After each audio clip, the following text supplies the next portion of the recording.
My name is Kevin McDonnell, and I'm going to tell you a little bit about a travel bursary we received from the Institute of Food and Health to support a project that Julio Sanchez and myself had, which was looking at the development of best practices for cereal harvesting on small-scale farms in Ethiopia. So the objective of this project was to see could we develop a best practice guide that could be used by agronomists on the ground to help indigenous cereal growers maximize the yields that they were getting and to reduce the losses in particular associated with crop harvests. So at the moment we were starting from a base in that project where there was very little mechanization. The government had expressed an interest in trying to improve the level of mechanization that was available, but at the ground was on a very low level, and the majority of the farmers were working a holding with less than 3 hectares. So we had to try and develop a system that might deal with those aspects of it and potentially offer them an opportunity to the government to find a better way of mechanizing the cereal production system in Ethiopia. We chose teff as the small grain cereal that we would use because it's commonly used in Ethiopia. It's part of their staple foods. It's used to produce a flour that they use for producing a bread paste from and for producing flour loaves from on a daily basis, and it can also be utilized to prepare drinks as well. So our initial starting point was to grow teff and to look at the different varieties and the different cultivars associated with it, and we grew those in the glass house in Rosemount, and we looked at this under different fertilizer conditions, different varieties, different combinations of varieties and fertilizer to see how the crops responded to those various different inputs. So one of the things we noticed as we grew the crop was that as it got close to the heading stage, the crop produced different types of panicles associated with the plants. So depending on the variety and depending on the hybrid, it could have either an upright panicle or an overhanging panicle. So this was going to present challenges when we were trying to design a mechanical system for harvesting these crops. We also undertook a number of field trials across a number of years. And in those trials, we established the crop both in single rows to look at specific variety traits associated with particular varieties or hybrids of teff, and also we sowed them in multiple rows to look at the interactions across the varieties as well. So our next challenge was to try and find a mechanization system that we could use that might be suitable for harvesting these small stage grains.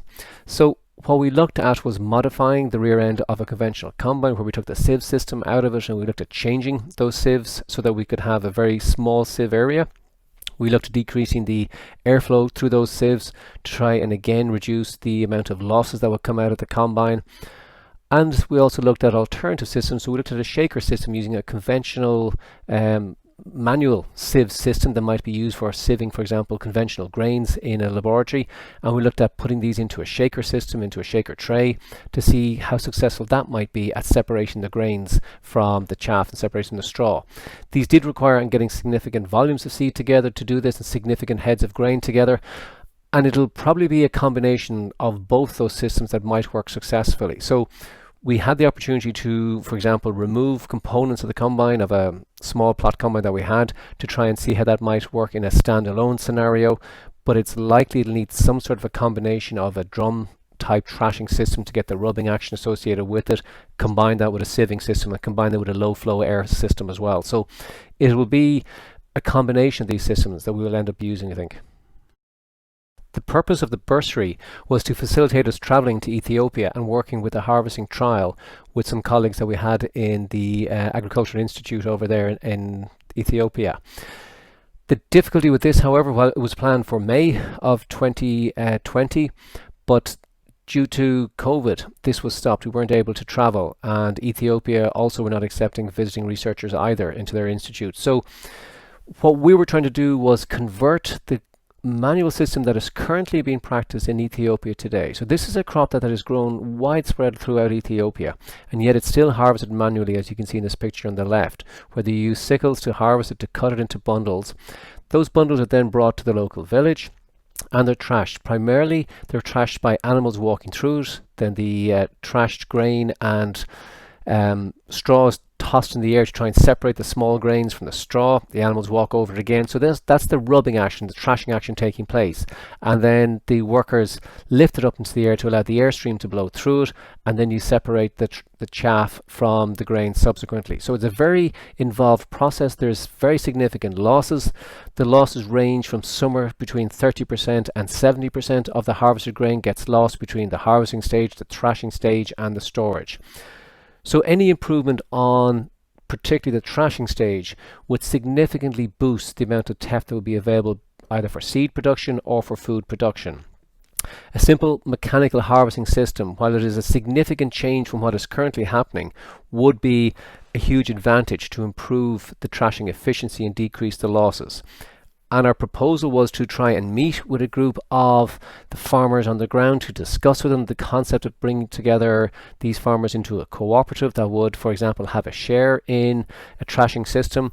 It could be a static thrashing system where the cut heads, the cut grain is brought to the thrashing system and thrashed there collectively, or it could be a mobile system that could be easily brought from one place to another. It would be very small scale, so we're talking about micro thrashing systems, the kind of things that are used in some of the older scale combines that we would have had in this country 40, 50 years ago.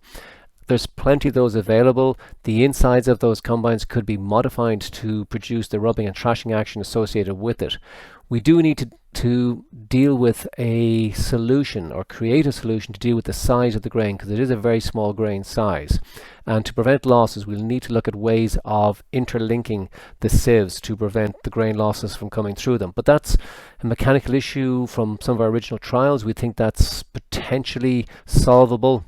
So the bursary was to facilitate us having those discussions on the ground with the growers, with a number of the agronomists over there to see, well, collectively in an area, how many growers could you get into a scenario where they might work in a cooperative arrangement?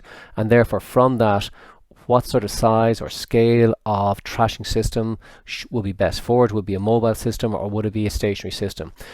Hopefully we will get to travel to them next May 2021.